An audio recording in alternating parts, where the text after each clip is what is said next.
How does an IMO founded in 2005 evolve into one of the fastest growing RIAs of 2024? I have a few folks that I've worked with from 2 to 3 million in assets under management that are now currently at 50 to 70. And how does a rapidly growing company instill an entrepreneurial spirit in their network of advisors? Our mission here is to help good advisors become great business owners so they can help people enjoy an amazing retirement. On this episode of Growth Leaders of Wealth Management, I'm talking to Advisors Excel co-CEO Cody Foster, Head of Sales Kevin Thornton, and Chief Strategy Officer Matt Neuman. To learn how leveraging a distribution network to grow from 2 people to hundreds of advisors. So I say, all things being equal, the company that provides the best experience will always win. And I would follow that up by the company that provides the most value will really always win. Can lead to exceptional outcomes for the company, for their advisors, and for their clients. If people can get out of that salesperson and advisory mindset, get into that business owner mindset, that's where we see massive, growth over years. That's where we see 200, 500, 1,000% growth out of these advisory firms that we work with. Join me as we dive into Advisors Excel journey from an uber successful IMO into the world of fiduciary advice. We'll trace how they achieve their exceptional growth while keeping their deep-rooted connections to their community.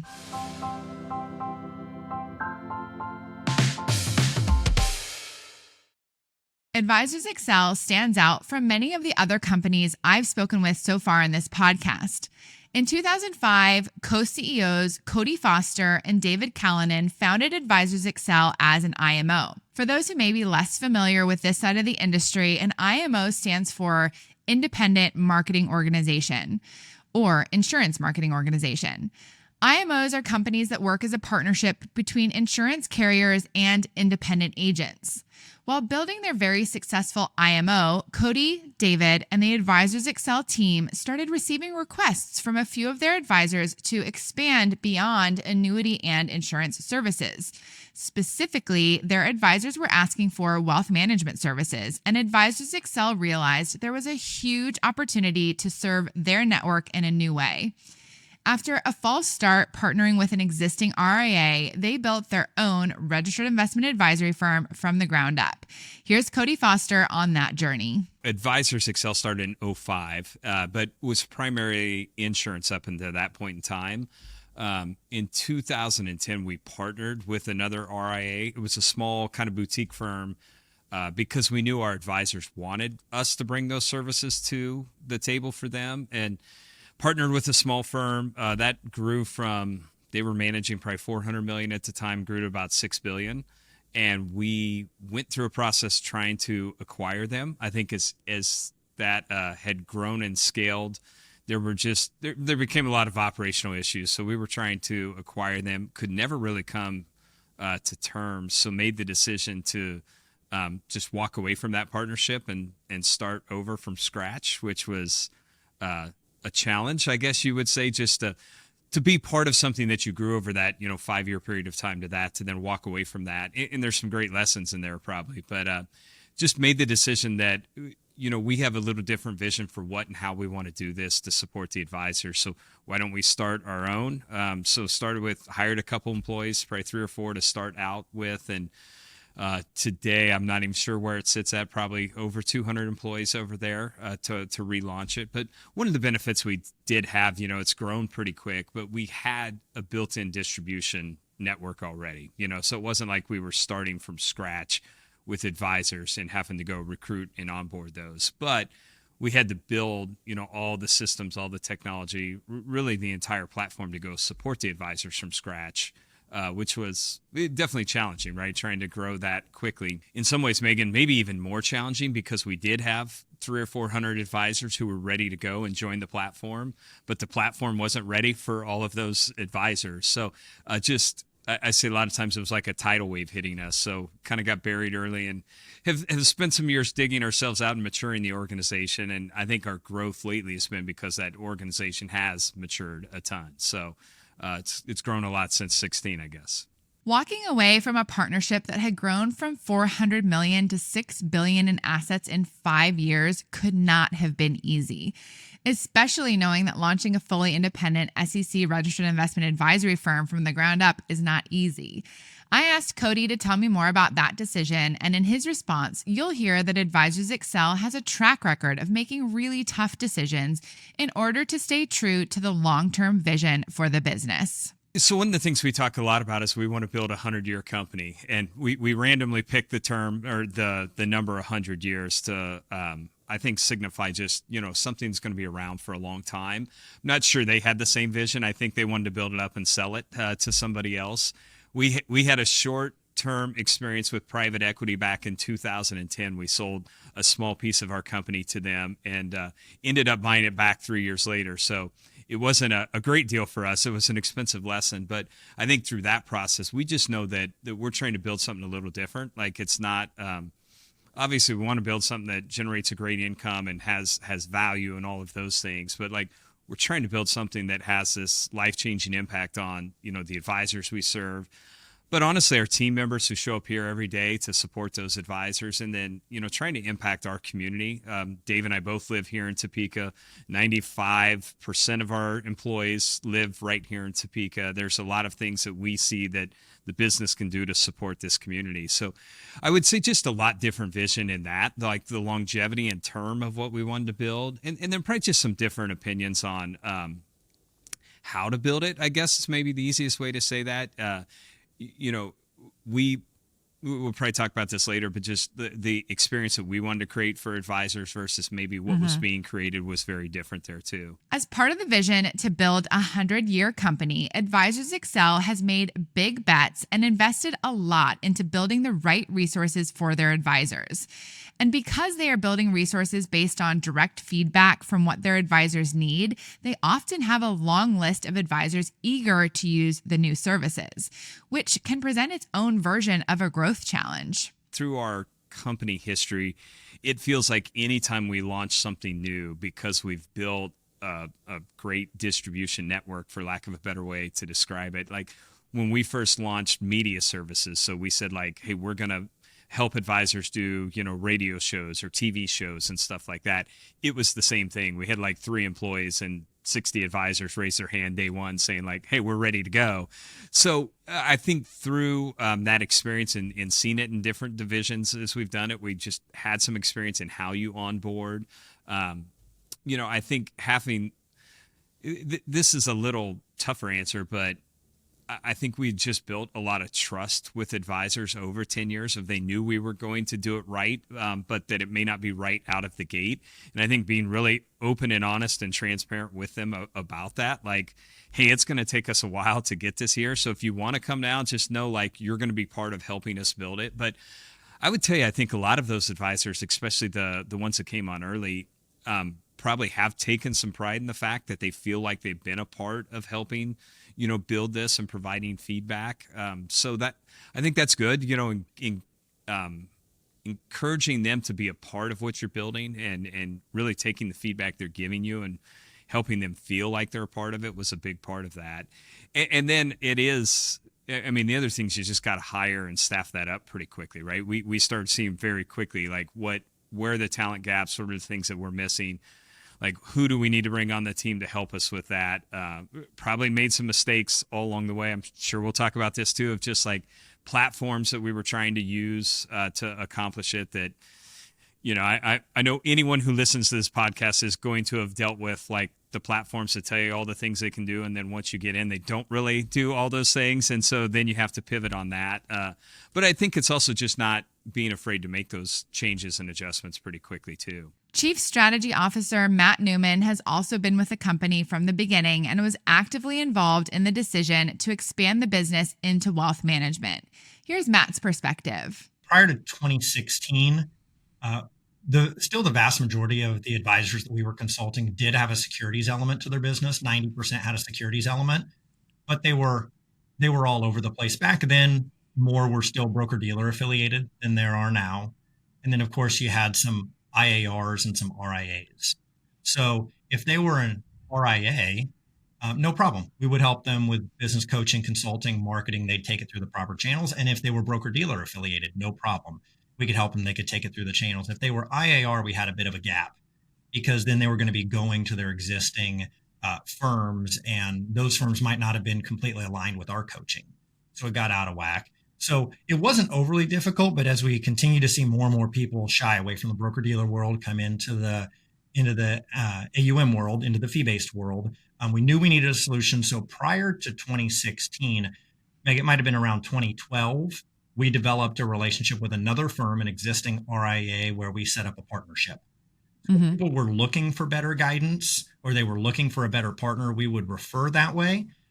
We ended up having maybe 100 or so of our financial advisors get affiliated with them to either manage money or as an IAR underneath them. And that was the road that we took for about 4 years. And again, you live and you learn. As we went through that process, there was some positives to that. And there were some pretty clear negatives to that as well.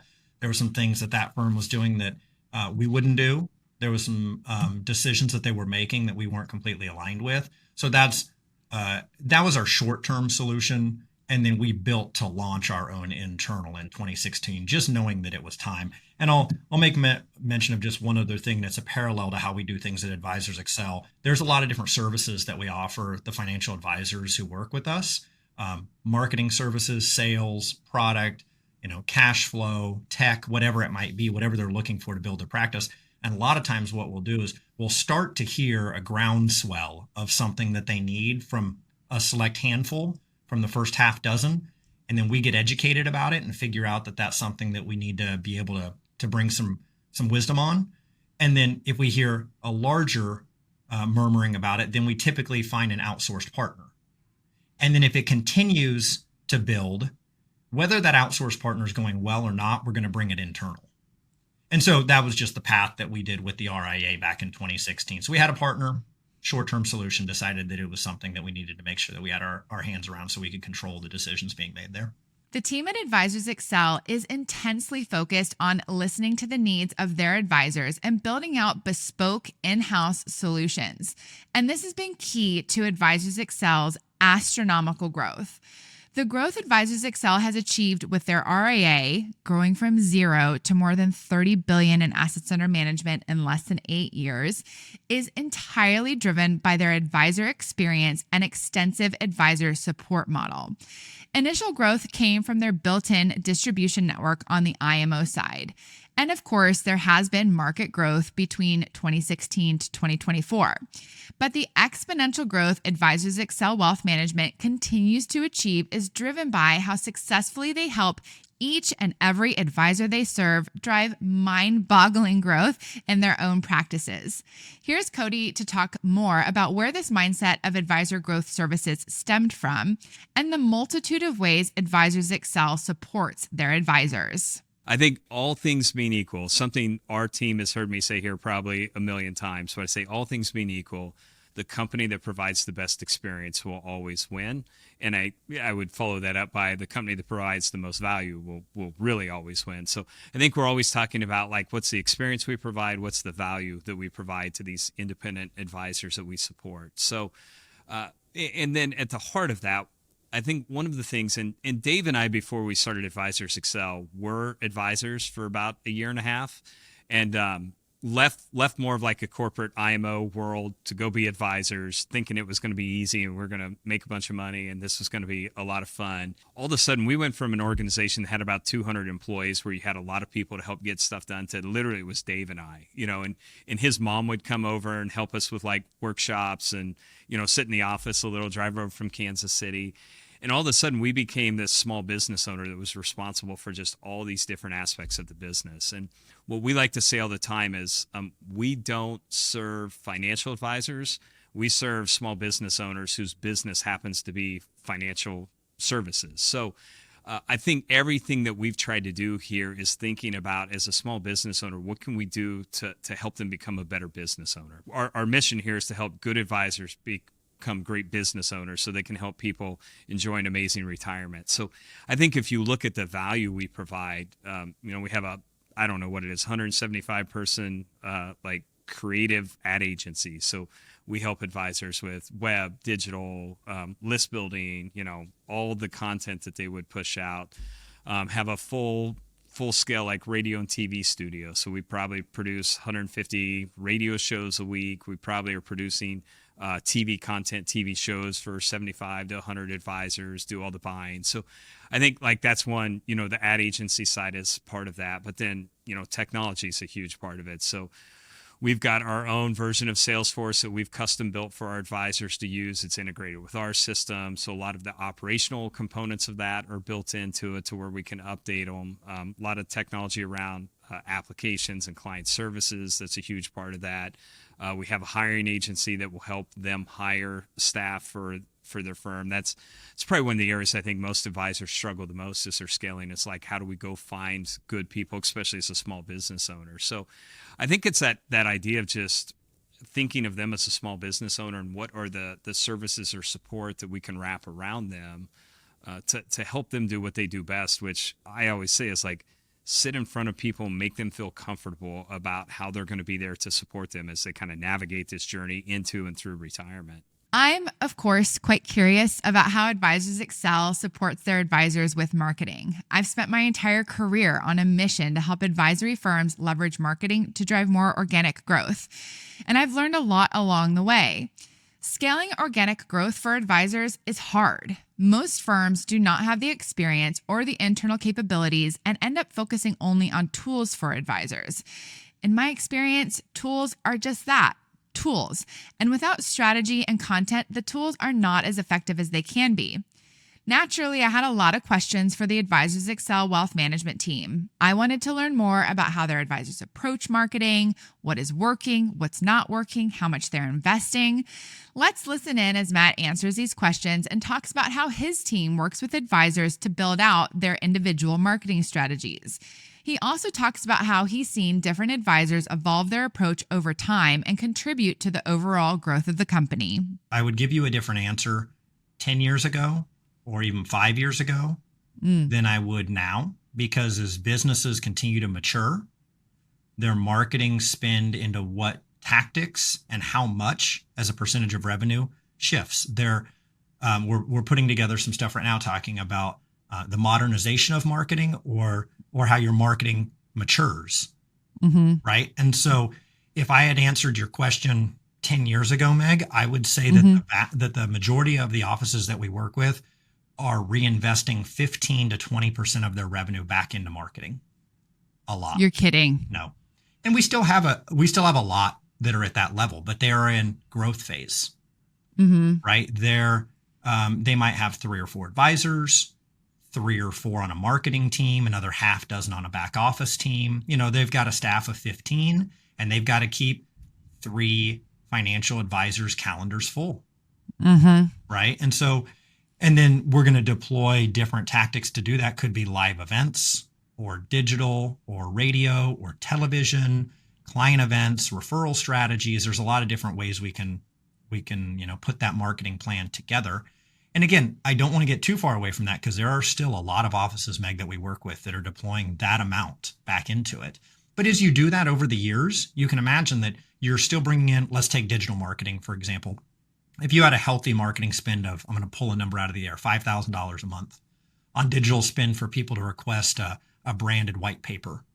Well, there's a very good chance you're getting hundreds and hundreds of people, if you're doing it right, to request that. And we know that, you might turn 1 out of 10 into a meeting. And so now you've got the other 9 out of 10. What do you do with those? And so that's the modernization or the maturing of people's marketing, is they become much, much better at going back to their database list. We call it list marketing. And garnering business from that, more so than like a cold, stale email that goes out, from some drip campaign once a month. It's really continuing to look at that list and segment it and be proactive with it, with calls and new invitations and not just one and done. Hey, they didn't convert the first time, put them to the side and spend more money. There's a lot of offices that are being much smarter about that. So that you don't have to spend as much money up front. You still need right. It's more efficient. And then same thing where they're getting a lot more efficient on. We've got some of our very top advisors that used to be in the mortgage world. They called it backbook. I think it's a mortgage term. But backbook, I might butcher this a little bit, but I believe refers to more like what you're doing with the clients who are already on board versus those that aren't. And so there's a lot of people who are taking a look at, they've built up thousands of clients over the years, right? What do their allocations look like? With this bull run, are they still properly allocated? Or do we need to rebalance? What do all of their insurance and annuity policies look like now compared to when they were sold 7 or 8 years ago in a zero interest rate environment? Does it make sense in the right situation to upgrade those policies?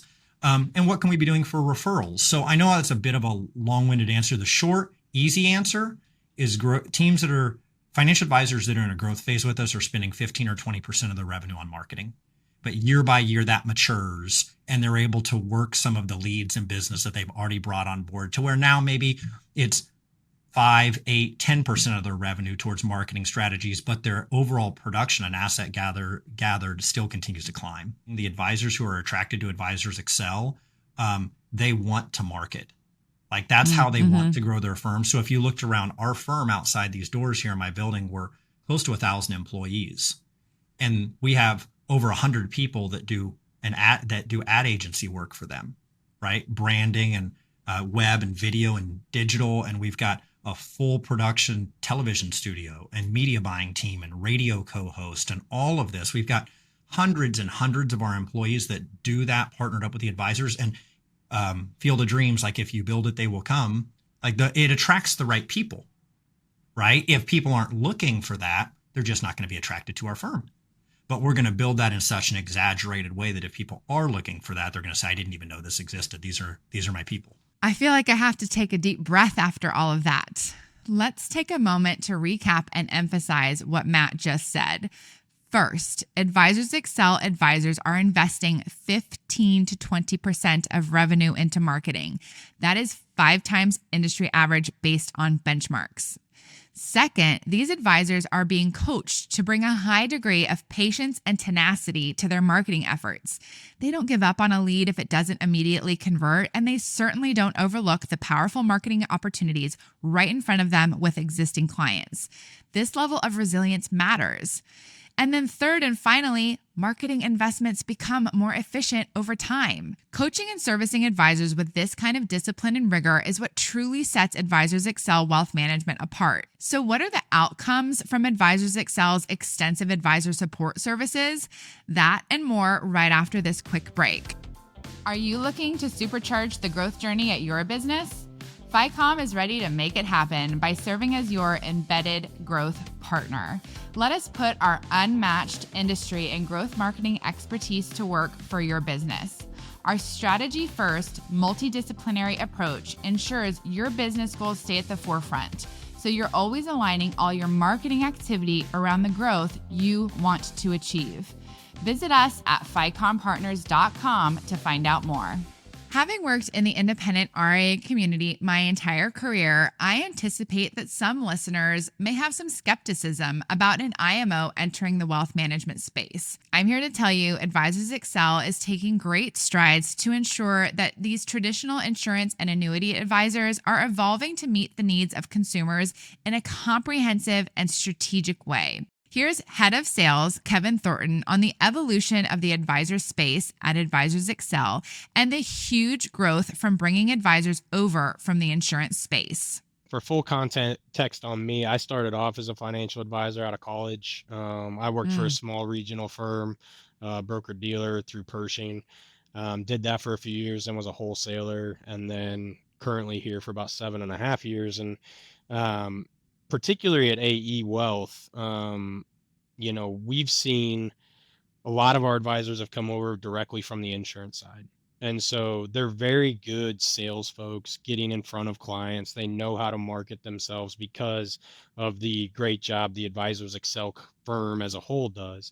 Well, it's getting the confidence built up and having the conversations of goals-based investment objectives instead of just saying, hey, we're going to solve for income and protect that. It's okay, well, we've solved for income and protected with an FIA, life insurance, etc. But what do we do with all this other stuff that you have sitting there, Mr. and Mrs. Client? And it becomes more of a psychology. I think that's been the biggest boom in our industry over the past few years is behavioral finance. Questions, how to connect with your clients from a psychology standpoint, trying to figure out, okay, you have these goals for your assets. Let's build optimal models around that from an asset allocation standpoint, tax treatment, are they alternatives from a correlated standpoint? How do we blend that all together based off Sally Smith's goal, and then John Smith, her husband, may have a completely different goal? And it's so trying to figure out that dichotomy of the goals-based investment objectives has been really big on our side. And for us, we've seen a lot of growth with our advisors because they've gotten better and more confident with the financial planning process. When I first started here, it was, 7.5 years ago, we had 300 million or something like that under management. We're currently at 30 billion. And so, the reason for that growth is, yes, we know how to market, get in front of clients, things like that, but the quality of clients have grown so much. Like, I have a few folks that I've worked with from 2 to 3 million in assets under management that are now currently at 50 to 70. And that's in 3 to 5 years. I mean, it's because they're getting in front of, clients, instead of having an average household balance of 4 to 500,000 to 1 to 1.5 to 2 to 2.5. And it also helps when the market's been ripping upwards for the past couple of years too. We basically try to get advisors to focus more on, okay, you can have the products that you want to use, but it's how are you utilizing and implementing those for each individual client? It's, I call clients snowflakes, and I don't mean that in a derogatory sense, just that everybody looks the same from the outside. You could have the same 65-year-old couple making the exact same amount of money, Social Security, all the same details, 401ks, everything. But what their goals for that money are completely different. And once you put them under a microscope, you see that everybody's intricacies within that snowflake is way different. And so trying to get advisors to change that mindset is tough because it's more transactional for them typically. But I think when we've seen the markets kind of freak out like we have, like 2020, things like that, advisors are happy they have the fee-based assets because it continues to pay the expenses, things like that.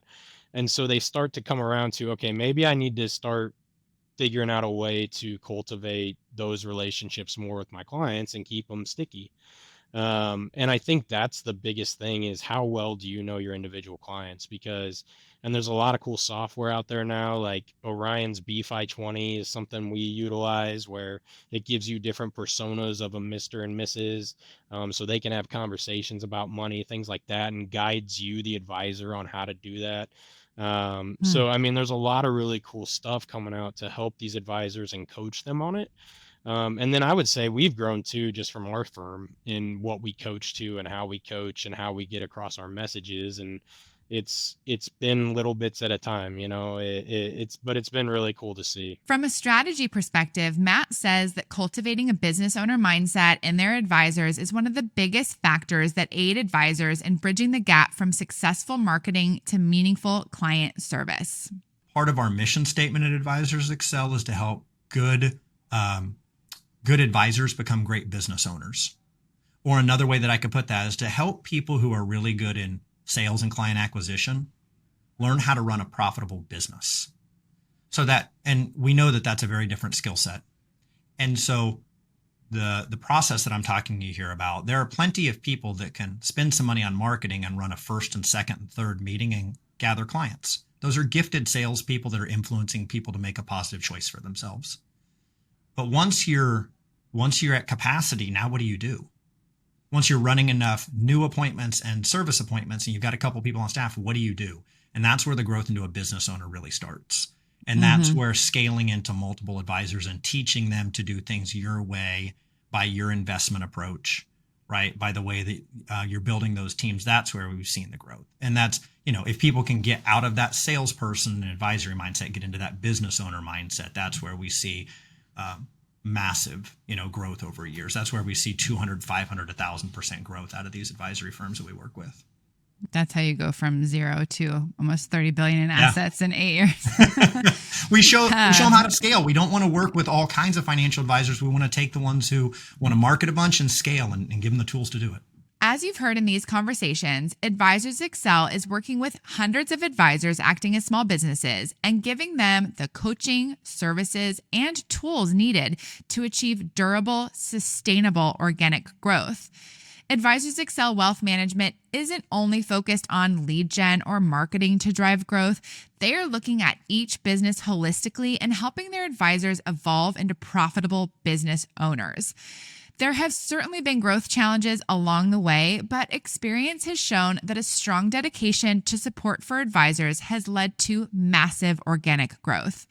Here's Cody on managing a large network of advisors and how they've pivoted strategies to move through growth barriers. What I will tell you, our biggest challenge is that, if I could do it all over again, maybe I would, but I don't know, it's worked out pretty well, so probably wouldn't, I guess. We support about, I don't know, the number's always moving a little, but let's say somewhere between 500 to 600 advisor offices across the country who are all independent and kind of fiercely independent. So they all have a separate brand. So we're supporting like 500 separate brands, right? So people aren't operating, although, their client would see AE Wealth Management on, ADV's disclosure, some of the paperwork. They're not operating under that umbrella or that brand or logo. So trying to build like custom solutions for 600 different advisors can be a little bit of a challenge, so that would probably be the biggest challenge in adoption, like high adoption rates on some of the things. Is like it's hard for us to build enough customization into what some of the advisors want to do. So and I say that in areas like some of the digital marketing stuff has proven a little more difficult there. There's just some things they have to do within their brand to make that work really, really well. But generally speaking, most of it has been pretty popular just because it's, listening to what your client tells you they need help with and then trying to deliver on those solutions. If you had a cohort of advisors that came to you and said, hey, Cody, we really would like to brand as Advisors Excel Wealth Management, and we think that you should turn on like a direct consumer part of this RIA, how would you think about that? I don't think we would do it. We've had some advisors ask us about that before, primarily because I don't think we ever want to be consumer facing. Here's how we view it, and I know we're probably a little different than some of the other firms. It's like our advisors are the consumer facing, version of that. Our job's to be this like back end, like I always say, like silent support behind the scenes that just supports them doing their job really, really well. I think the challenge with that would be, Megan, that we've talked about before, is like all of a sudden they're going to feel like they're in competition with us a little bit. And we just don't want to do that, right? Our job's to support them, not go consumer direct or even build a brand that would be consumer direct.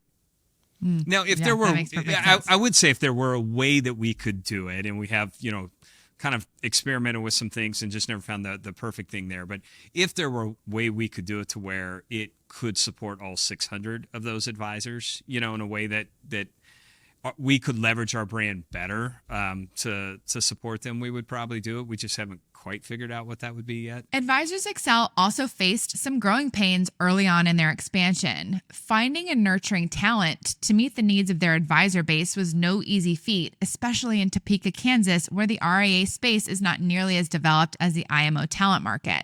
Here's Cody on some of the challenges Advisors Excel initially faced building out their people. I would say probably the biggest challenge for us, and we've started finding some really good solutions for it, but staffing and experience was a big challenge as it was growing for us. One of the kind of interesting, unique things that we've always had, we're in Topeka, Kansas, is there's always been kind of an insurance base here. So Security Benefits headquartered here. What is Athene today? It used to be Aviva, was headquartered here for a long time. There's several IMOs. Ironically, some of us have all kind of splintered out from there that are here. So there's always been kind of this talent on the insurance annuity IMO space. On the wealth management space, that was not really here, right? There just wasn't the same talent pool here. So early on, a lot of the people we brought in, we did relocate.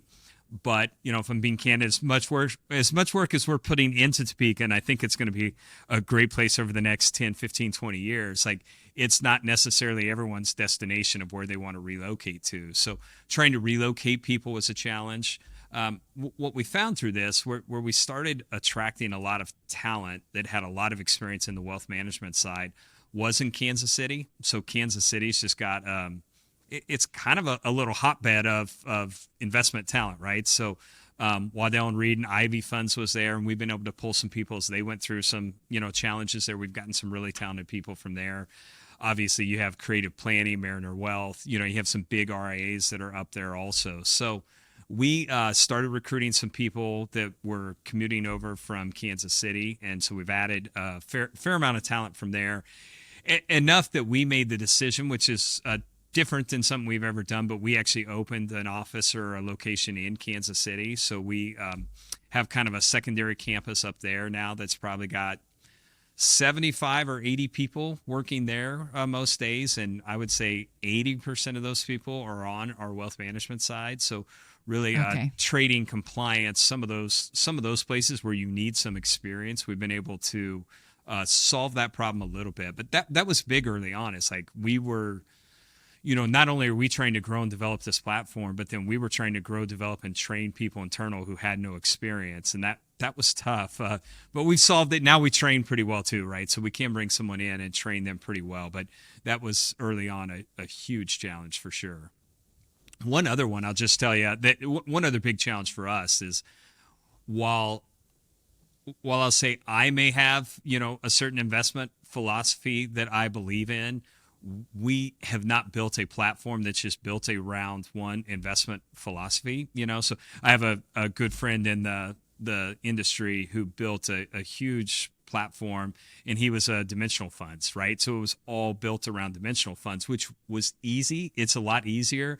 Like what we say is we just want to build, I don't know if agnostic's the right word, but we want to build a platform that allows the advisors to serve the needs of their clients the way they see best to serve them versus us saying this is how you have to build your portfolios. So that's definitely problematic too. Or it's a challenge as you're trying to grow and scale that, as we're trying to bring a lot of different solutions to the table for advisors based on, how they kind of do their planning for their clients. So that was the other one that has taken us a little while to figure out. I think we kind of got it figured out now, but it was definitely a growing pain as we went through it. While every growing business, including Advisors Excel, faces growth challenges, it cannot be overstated how impressive its growth has been since launching its RIA. They've doubled down on leveraging existing advisors and aided advisors in building better businesses. I asked Cody how much of their AUM growth was new assets coming from advisors converting from the IMO side versus new assets being generated organically by advisors already at the RIA. 50-50 is probably that may not be the exact math, but when we look, roughly. Yeah, and it's growing more on the organic side now, right? So the first 3 or 4 years, it was a lot more of the transition over, but our advisors, and I know you've talked to Matt, our advisors do market a lot, and their new asset acquisition or organic growth is pretty massive. It's probably the one thing that's a little uncommon about the advisors that we work with is just the amount of organic growth that they have year over year. So today, if I were going to tell you this year, we'll probably bring on somewhere between $5 to $7 billion in new assets.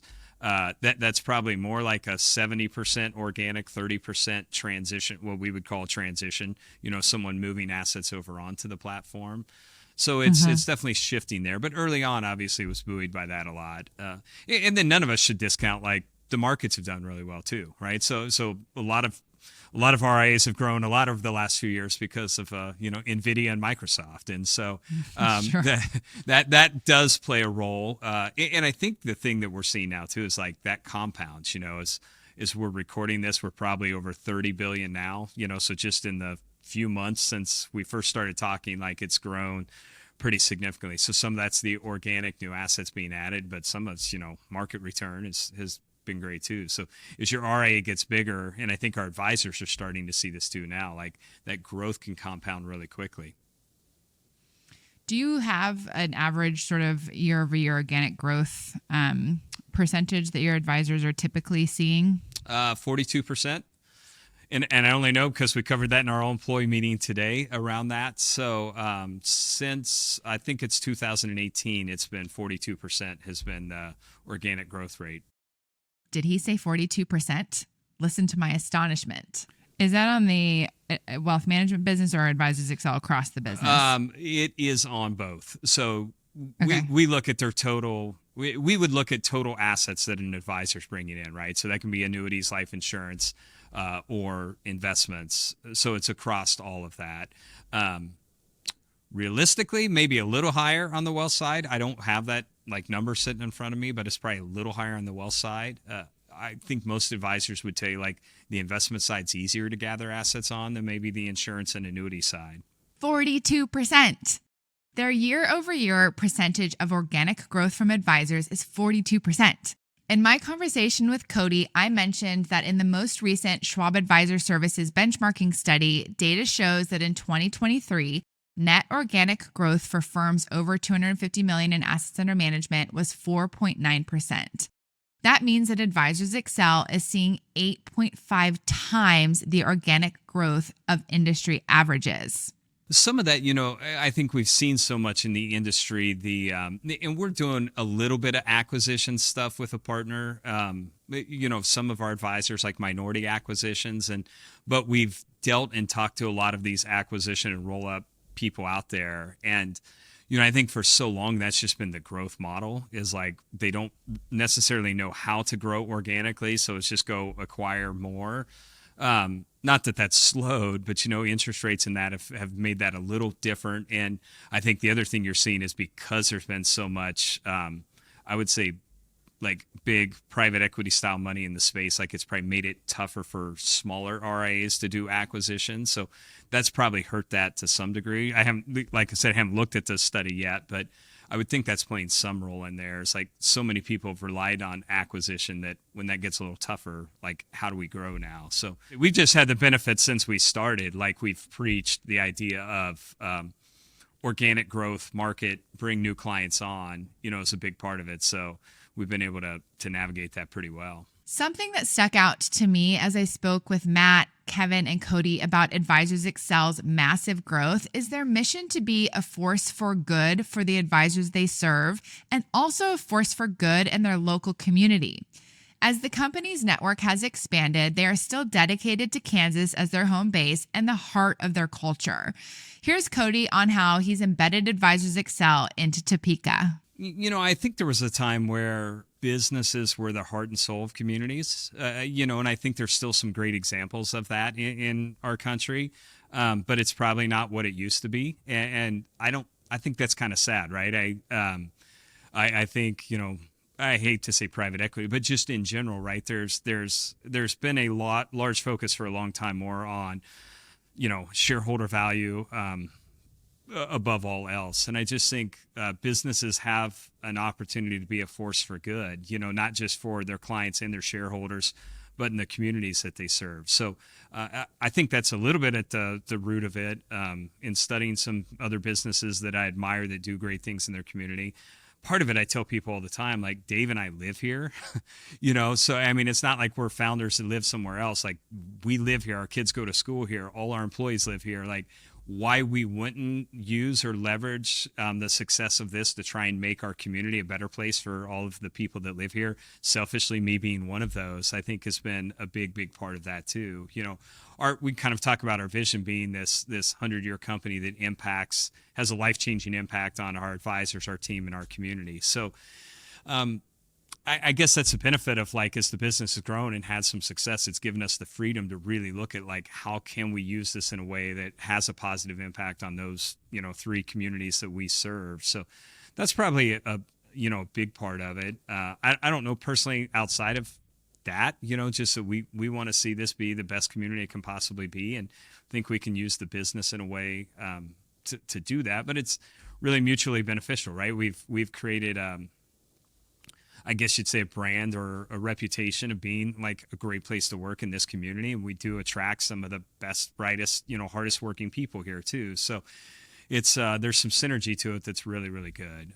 The mall, it's a wise financial decision, I think, long-term for us, because we are going to move our corporate headquarters there as kind of the plan to reallocate some of that empty retail space for corporate headquarters. But we think through that, we can probably breathe some life back into that and, create a destination for the community that's a positive thing also. So what does the future look like for Advisors Excel? Here's Kevin's thoughts. Aside from a mall move, maybe, we meet, twice a year as a team, as a sales group, really try to do our vision and forecast where we think things are going to be. Right now it's building product with other people. So like other investment partners, trying to because we've seen such a fee compressed environment, obviously, and that has not stopped. We have to get, more clever around the ways we're getting revenue and things like that. And so if we can help co-create product, there's revenue and things that comes from that, which allows us to offset our platform fees, things like that for advisors. Because like we've seen it, like Brookstone did it. Brookstone's a competitor of ours, and they created their own ETFs and mutual funds, and they don't have a platform fee now. And the reason being is because it's built into the products, and it's very smart. And we've seen a lot of firms adapt to that. So that's something we're not going to do across the board with all of our stuff, but more on the alternatives, maybe the buffered ETF strategies, things like that. But that is something that we are definitely working on over the next few years and trying to implement. For CEO Cody, his focus is on creating something truly built to last. We want to build this company that's around for a really long time, right? So I think always being thoughtful and being able to make decisions with that in mind, in a way, is really, really important to us. So there is a benefit to being able to think really, really long term, and not, we'll react to short term trends, but not have to alter what we're trying to do long term, which I think is create this great value and experience to the advisors that we serve. So like at a high level, that's it, right? What I would say is probably most exciting for us is, I feel like for the first time, we'll celebrate our 20-year anniversary in February. And I feel like for the first time in 20 years, we're actually a mature business across all of our divisions. So I'm just kind of excited to now, for so long, started with annuities, then kind of this partnership, then restarted AE Wealth, and then all these other things we've added in, along the way. It was always like trying to build and launch something new, and all the effort and energy that goes into that, where now I actually feel like we have some space and freedom to actually go get really good at all those things. Like there's a solid foundation laid, don't get me wrong, but now how do we really go in and do some really cool things? So, I think really trying to figure out how to continue to leverage what I would say is our distribution power, so the RIA continues to grow. On the annuity side, that'll be $14 or $15 billion in new, assets that come in on that side this year. So that's grown like crazy too. So trying to figure out how to leverage that to create opportunities for our advisors, I think, is a big part of where we're focused and what we're trying to do. And then just generally speaking, I say this all the time, our advisors have had to hear me say it 100 plus times, but I really think the next decade for this industry is going to be incredible. Like I just, when you look at, I think the tools, the sophistication, I would say how the industry's even been cleaned up a little bit, I guess is a way to say it. The professionalism, I guess you would say, that I'm seeing in the space.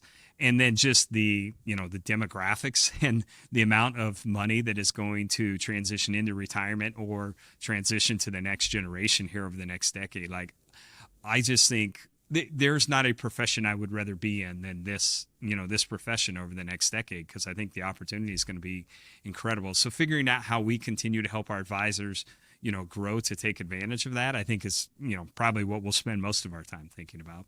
I try and never miss an opportunity to say, I think being a financial professional, whatever you want to call it, financial advisor, is one of the most noble professions in the world. I've got to see it so much, like being with advisors and seeing. It's so funny. I had a friend text me literally yesterday, and he's like, "Hey, random question," and not someone in the industry either, right? But one of my close business friends that is an entrepreneur also. He said, "Random question. Do you think AI is going to disrupt like the financial advisory business?" And I just responded back with no, I think it will enhance it. I don't think it will disrupt it.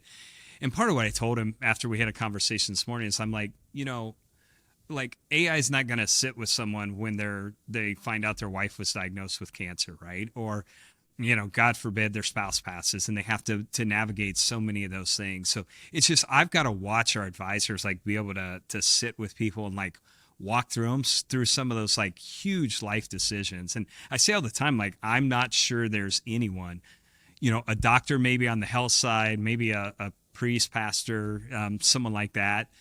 But I don't know that there's many people who know more about people in all the intimate details of their life than a financial advisor, right? So done well, I just think it's an opportunity to have such an incredible impact on people. And I just hope people, when they listen to that, never like lose sight of that, that they really do have a huge impact on people's lives and help create some certainty and take, just some anxiety out of all of that for them is a really cool thing to do. So just don't forget that when you're meeting with people. Advisors Excel started out as an IMO in 2005 and in 2016 launched an independent RIA. In all areas of the business, they have achieved massive organic growth. Advisors Excel is dedicated to building and delivering advisor services that transform advisors from salespeople to holistic financial advisors to profitable business owners. All the while, they have never let go of their deep roots in their local Kansas community. After my time speaking with Cody, Matt, and Kevin at Advisors Excel, here are my key takeaways. 1. Think of clients as your built-in distribution network. By leveraging an existing distribution network of raving fans and loyal clients and doubling down on what they do best, Advisors Excel has worked both in transitioning assets from other RIA or IAR platforms and driving massive organic growth at the advisor level. You can do this too. After listening to this episode, think of your clients as a built-in distribution network. What are the possibilities? 2, foster a small business mindset in your advisors. When advisors see themselves as drivers of their own business, they are more invested in growth, they seek out innovative solutions, and they are able to address the unique needs of their clientele. 3, listen to the needs of your advisors. Innovation and growth will follow. Advisors Excel's decision to expand into wealth management was directly due to the needs of their advisors and their clients. As they have continued to grow, quickly addressing pain points and finding solutions has kept momentum going. 4, build a bespoke system that can change quickly. Building your own tools and resources can be a big lift, but for Advisors Excel, they see a huge advantage in being able to pivot quickly and innovate their processes. They aren't dependent on someone else's timeline and can make products that meet the demands of the business. 5, stay grounded in your local community. At the heart of wealth management is the drive to serve the local community and guide individuals through the difficult and murky waters of managing finances. Advisors Excel sees that by uplifting their community, they are also able to build the kind of trust that's needed to make the business thrive. As always, I'd love to hear your key takeaways from this episode. It makes me so happy to get all of your notes, words of encouragement, and feedback, and to hear how much you're loving the Growth Leaders concept. If you find value in this podcast, I hope that you subscribe, and I would also greatly appreciate a written review. It means a lot. For more valuable growth resources, please visit ficompartners.com/insights. And I hope you'll join me for the next episode when we'll be speaking with Signature FD.